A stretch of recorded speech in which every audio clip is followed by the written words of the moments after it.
कहते हैं ना कि महफिल भी रोएगी, हर दिल भी रोएगा, डूबेगी कश्ती मेरी तो साहिल भी रोएगा। इतना प्यार बांटूंगा इस दुनिया में ऐ मेरे दोस्त कि मेरे मरने के बाद मेरे आशिक तो क्या मेरा कातिल भी रोएगा। हम आप सब लड़का लड़की से कहना चाहेंगे कि अभी वक्त है, अभी सर झुका के पढ़ लीजिए। वादा है आपसे कि जिला में सबसे ऊंचा सर आपका होगा। लेकिन अगर अभी आप सोचिएगा आराम करने के लिए, पूरी जिंदगी आपको तकलीफ उठानी पड़ेगी। अगर आज आप किताबों के दीवाने हो गए ना, तो कल दुनिया आपकी दीवानी हो जाएगी।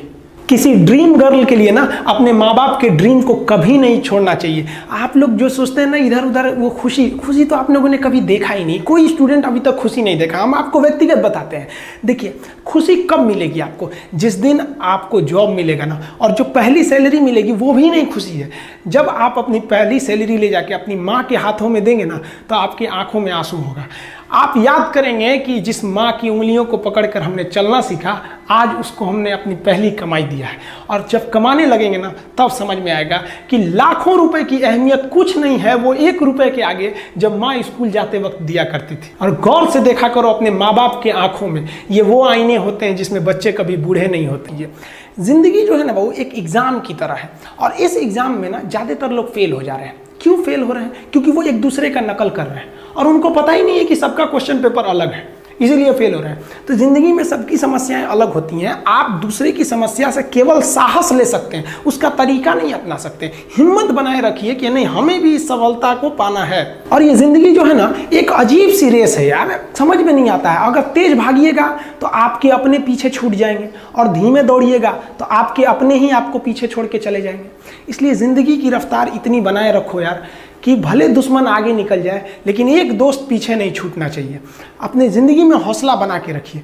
पतंग को पता होता है कि उसका अंत एक कचड़े में जाकर होगा, लेकिन उससे पहले उसे आसमान छूकर दिखाना होता है। देखिए, सफलता और असफलता में थोड़ा सा का अंतर है। सफलता आपका परिचय दुनिया के सामने कराएगी, और असफलता दुनिया का परिचय आपसे करा देगी। इसलिए सफल जरूर होइए। देखिए, 97% लोग जो है ना, वो थक के किसी काम को छोड़ देते हैं, और जिंदगी भर उन 3% लोगों के लिए काम करने लगते हैं जो कभी भी हार नहीं मानते हैं। मेहनत बता देता है कि परिणाम कैसे मिलेगा, वरना परिणाम तो बताता ही है कि आपका मेहनत कैसा था। पहाड़ों को चीरते हुए जब नदी निकलती है ना, तो कभी नहीं पूछती है कि समुंदर अभी कितना दूर है। और नदी में गिरने से तो कभी किसी की मौत नहीं होती है। मरता तो वही है जिसे तैरना नहीं आता है। तो हम सब परिस्थितियों के आगे हार जाते हैं। हम हार जाते हैं। परिस्थितियां सबके सामने होती है। जो डट के रहा उसे मंजिल मिली, और जो नहीं डटा वो हार के चला गया। जब हमारे पास परिस्थितियां आती हैं, हम घिर जाते हैं चारों ओर से, तो हम परिस्थितियों को दोष देने लगते हैं, न कि उस परिस्थितियों से निकलते हैं। कोई मस्जिद जाता है, कोई मंदिर जाता है, कभी सोचा है भगवान को कितना बुरा लगता होगा? सोचते होंगे कि बंदा केवल हमसे मांगने ही आता है। यार, कभी मिलने भी आया करो। हमको तो लगता है किसी दिन भगवान निकल के बोलेंगे कि यार केवल तुम लोग हमसे मांगने ही आते हो, कभी मिलने भी आया करो। तो भगवान से या अल्लाह से सबसे एक दुआ मांगिए कि आप हमको मुसीबत देना है, आप दीजिए। आप जिस तरह से हमें खुशी देते हैं, उसी तरह से हम आपके दिए गए दुखों को भी अपनाएंगे। लेकिन हाँ, उस दुख से लड़ने की हिम्मत भी जरूर दीजिएगा। और सबको अपने अपने कर्मों का पता होता है। यूं ही गंगा किनारे इतनी भीड़ नहीं लगी रहती। देखिए, जिंदगी में आपसे भी कुछ गलतियां होंगी। और गलती किससे होती है? जो काम करता है, मेहनत करने वालों से ही तो गलतियां होती है। निकम्मों की तो पूरी जिंदगी निकल जाती है दूसरों में कमी ढूंढते ढूंढते। और दुनिया में ना किसी भी समस्या है भाई, उसका सबसे अच्छा एक टोल फ्री नंबर है। दुनिया की कोई भी समस्या का सबसे टोल फ्री नंबर है दोस्त। एक बढ़िया दोस्त बनाओ भाई, 2-4 लोगों का, और उनसे ही आप पढ़ाई लिखाई हर तरह के डिस्कस करते रहो। दोस्त से बढ़िया टोल फ्री नंबर कोई नहीं है। हर चीज का इलाज है। और कुछ दोस्त जिंदगी में तो ऐसे बनाओ ना, जो आपकी प्रॉब्लम को वैसे ही समझ जाए जैसे डॉक्टर की लिखावट मेडिकल स्टोर वाला पढ़ लेता है। और एक बात और, ये जो अच्छी किताबें होती हैं और अच्छे दोस्त होते हैं ना, जल्दी समझ में नहीं आते हैं। लेकिन इसलिए दोस्ती बहुत अच्छे सोच समझ के कीजिएगा, क्योंकि कहा जाता है कि एक आम 10 आम को सड़ा सकता है, लेकिन 10 अच्छा आम एक सड़े हुए आम को कभी ठीक नहीं कर सकते हैं। इसलिए अगर आपको कोई आपके सर्किल में, कोई आपके करियर में कोई बाधा आता है, तो तुरंत बाहर कीजिए, उनसे कोई इग्नोर मत कीजिए। और यार, अगर आपको दिल लगाना ही है तो किताबों से लगाओ ना यार। बेवफा भी निकलेगी तो मुकद्दर बना के जाएगी। दिन ना सबके लिए 24 घंटा का होता है। ऐसा नहीं है कि आपको अलग से वक्त मिलेगा, लेकिन इसी 24 घंटे में किसी को प्यार करके पति बनने का शौक है, तो किसी को मेहनत करके करोड़पति बनने का शौक है। तो आप डिसाइड करिए लिए आपको क्या बनना है, क्योंकि बरसों बाद जब लोग ये मिलेंगे ना आपसे तो ये नहीं पूछेंगे कि कितनी गर्लफ्रेंड है, लोग पूछेंगे कमाता कितना है, हैसियत कितनी है तुम्हारी। ये दुनिया का उसूल है कि लोग कभी भी आपसे खैरियत नहीं, आपकी हैसियत पूछते हैं। लोग एक दूसरे से वादा करते हैं कि तुम्हारा जिंदगी भर साथ निभाएंगे, कोई किसी का साथ नहीं निभाता है। लोग अर्थी और जनाजा भी ले जाते हैं ना 2 कदम, तो कंधे बदल बदल के ले जाते हैं, जबकि पता है कि आखिरी मुलाकात है। और लोग यहाँ कंधा बदल बदल के ले जा रहे हैं और लोग वादे कर रहे हैं कि जिंदगी भर साथ निभाएंगे, कोई साथ नहीं निभाता है। देखिए, जीवन में ना अपने अंदर से अहंकार बिल्कुल निकाल दीजिएगा। अहंकार बहुत ही खराब चीज है। कहते हैं कि अहंकार में इंसान को इंसान नहीं दिखता, और छत पे चढ़ जाओ तो खुद का मकान नहीं दिखता। अहंकार नहीं करना चाहिए। छत को बहुत गुरूर था छत होने का, 1 मंजिल और बनी और छत फर्श हो गया। अहंकार कभी नहीं कीजिएगा।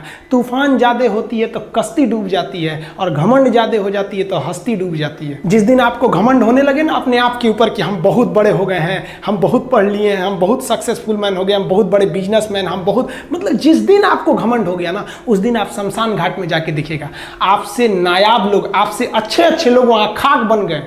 दुनिया में ना किसी से जलन नहीं रखनी चाहिए। देखिए, माचिस जो होता है ना दूसरे को जला देता है, लेकिन कभी माचिस को देखें वो खुद को भी जला लेता है। अतः अगर आप दूसरे की बुराई करेंगे, दूसरे के पीछे रहेंगे ना, तो इसमें आपका लॉस होगा। और अगर आपकी कोई बुराई कर रहा है ना, तो आपको खुश होना चाहिए कि आप आगे बढ़ रहे हैं। बुराई उसी का लोग करते हैं जो आगे बढ़ रहा होता है, जो पहले गिरा हुआ है उसकी लोग क्या बुराई करेंगे। और जब भी आपकी कोई बुराई करे तो आप उसे सहज स्वीकार करें, और आप उसे प्रूव मत कीजिए कि हम ये नहीं हैं। हम लोग गलती क्या करते हैं स्टूडेंट लोग, कि प्रूव करने लगते हैं। नहीं, आपको अपने आप को इंप्रूव करना है। अगर कोई गलती हो गई है, आपको कोई बुराई कर रहा है, तो आप उसको सहज स्वीकार कीजिए। जिस दिन आपके अंदर अपनी बुराई सुनने की क्षमता आ गई, यकीन मानिए आप सफलता के दहलीज पे अपनी पहली कदम रख दिए उसी दिन। लोहा जो होता है ना, उसे कोई नहीं तोड़ सकता है, लेकिन उसी लोहे के अंदर का जो जंग लग जाता है ना, धीरे धीरे दीमक की तरह उस लोहे को खदड़ते जाता है। इसलिए अपने अंदर अहंकार को मत लाने दीजिएगा। लोग कहते हैं ना कि अहंकार बुरा है। जीवन में हम जो अनुभव किए हैं, अहंकार से भी खराब चीज होता है गुस्सा। देखिए, अहंकार उत्पन्न ही नहीं होगा जब तक आपको गुस्सा नहीं आए। आप ऐसे नॉर्मल बैठे हैं और आप किसी से कहिएगा कि तुम्हारी क्या औकात है, जब तक आपको गुस्सा ना आए। तो अहंकार एक पेड़ है और गुस्सा उस पेड़ का जड़ है। इसलिए गुस्सा जिस दिन आया उस दिन आप बर्बाद हो जाएंगे। किसी भी व्यक्ति को बर्बाद कराने के लिए सबसे जरूरी है गुस्सा दिलाना। आपको पता है, लोहार जो होता है, लोहार वो जानता है कि लोहे को हम ऐसे नहीं मोड़ सकते हैं, बहुत ही शक्तिशाली है। इसलिए लोहार ना इस लोहे को ना आग में डाल के इसे गुस्सा दिलाता है। जब ये गुस्से से लाल हो जाता है ना, तो जहां गुस्सा आया आप अपनी ताकत खो देते हैं, और ये लोहा अपनी ताकत खो देता है, और एक मामूली हथौड़े के चोट से लोहा मुड़ जाता है। तो जिस दिन आपको गुस्सा आ गया, समझ जाइए कि आप अपनी ताकत खो रहे हैं। कुछ लोगों को लगता है कि उनके पिताजी बहुत पहुंच वाले हैं, दादाजी बहुत पहुंच वाले हैं, तो उनकी बदौलत हमें कोई काम मिल जाएगा, कोई जॉब मिल जाएगा। तो कोई ये बहुत बड़ी बात नहीं है। पहचान से मिला काम बहुत देर तक नहीं रहती है, लेकिन काम से मिलने वाली पहचान आजीवन रहती है। हम स्टूडेंट्स को कहना चाहेंगे, आजकल स्टूडेंट्स को पता नहीं क्या हो गया है ना, सोचना वो लड़की के पीछे पगलाया है, कहता है कि लव हो गया। भाई, दुनिया में लव नहीं होता है किसी से। ये एक अट्रैक्शन है सबको। मान लीजिए मेल है तो उसे फीमेल से होगा, फीमेल से है तो उसे मेल से होगा। तो कोई कैसे कहेगा कि हम तुम्हारी ओर अट्रैक्ट हो रहे हैं, तो उसको छुपाने के लिए कहता है हमको लव हो गया। भैया, लव अब नहीं हो गया। अगर आपसे कोई कहता है ना कि आपको वो आपसे ट्रू लव करता है, तो उससे कहिएगा कि हमको अभी मेरा किडनी खराब हो गया, 1 लाख रुपए की जरूरत है, नहीं देगा। लेकिन आप अपने माता पिता से कहिएगा कि हमको 1 लाख की जरूरत है, और रियल में भी अगर हो जाएगा तो वो अपना शरीर बेच देंगे आपके लिए, लेकिन वो नहीं बेचेंगे। ये होता है लव। लेकिन लोग अट्रैक्शन को लव कहते हैं, उसके लिए पूरी जिंदगी बर्बाद कर देते हैं। ये सब बाबू गलत चीज है। जो आप अपना, देखिए, आप अपना करियर छोड़ के अगर इस सब चीज में जाइएगा तो पूरी लाइफ बर्बाद हो जाएगी। आप जो रिश्ता खोजते हैं अपना कॉलेज में, कोचिंग में, ये सब परमानेंट रिश्ते नहीं हो सकते हैं। हाँ, अगर आप गर्लफ्रेंड से शादी करेंगे तो ये आपके लिए बेस्ट लड़की होगी, लेकिन माँ बाप जो ढूंढ के लाएंगे, जो भगवान आपके लिए बनाया है, वो लड़की आपके लिए यूनिक होगी। If you will best you will number 1, and if you will unique you will only 1। तो याद रखिएगा, जो भगवान आपको बना के जोड़ता है ना, वो रिश्ता सबसे अच्छा होता है। अपने माँ बाप को देखिए ना, क्या झगड़े नहीं हुए, लेकिन आज भी वो लोग एक साथ रहते हैं। लेकिन फिर भी आप देखिए, आजकल के जो वेस्टर्न कल्चर आ गया, क्या वेस्टर्न कल्चर हो गया समझ में नहीं आता है। प्यार और छोहाड़ा, इसकी जिंदगी ना 1 साल होती है, 1 साल में ही खराब हो जाता है। ये वेस्टर्न कल्चर है, हमारी भारत की संस्कृति नहीं है। हम गर्व करते हैं, हमें अहंकार है, हमें गुरूर है अपने भारत की संस्कृति पर। जहां एक छोटी सी बच्ची भी गुड़िया खरीदती है ना, तो उसके लिए दुपट्टा खरीदती है।